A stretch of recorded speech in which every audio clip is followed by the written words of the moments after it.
Hi everyone, my name is Rhea and I'm a TA for USC's Young Scientists Program. I typically teach 3rd grade at Lanisha B. Weems Elementary. And today we're going to be talking about engineering and design, and we're going to be designing our own parachutes. So let's get started. What exactly is a parachute? At the top we have the canopy, which is connected to suspension ropes which connect the canopy to the payload down here. And the parachute, what it does is it catches air in the canopy, which creates drag and slows down the descent of the payload and the parachute. Last week we talked about gravity, which is the attraction between two things, and it basically describes how things are pulled down to Earth. Another word we're going to talk about is air resistance, and air resistance is a force that works in the opposite direction of movement to slow down objects. And so in our parachute, while we have gravity pulling our object down, we also have air resistance slowing down our object, allowing the parachute to catch air while it falls to the ground. Our question for this experiment is, how can we design a parachute to make it land slowly and softly? And we're going to make a prediction by drawing a picture of your parachute design. So pause the video here to draw your picture.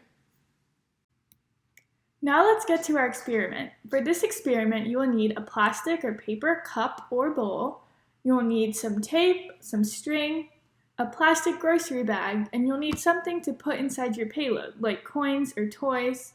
And now we can get started.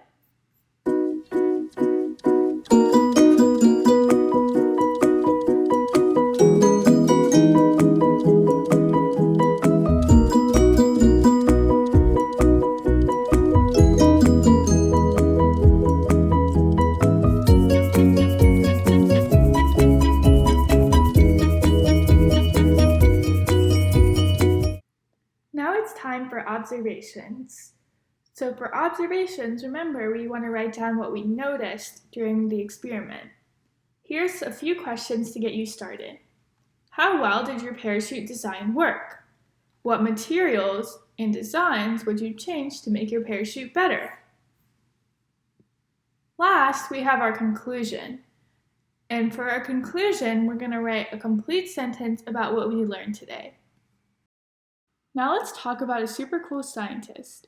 Aprille Ericsson-Jackson is an aerospace engineer, and she is the first African American woman to receive a PhD in engineering from the NASA Space Center. She currently works for NASA and spends her time exploring the connection between the Sun and Earth and studying space science, which means she studies a lot about forces like gravity and air resistance that we learned about today. That wraps up our lesson for today. Thanks for watching.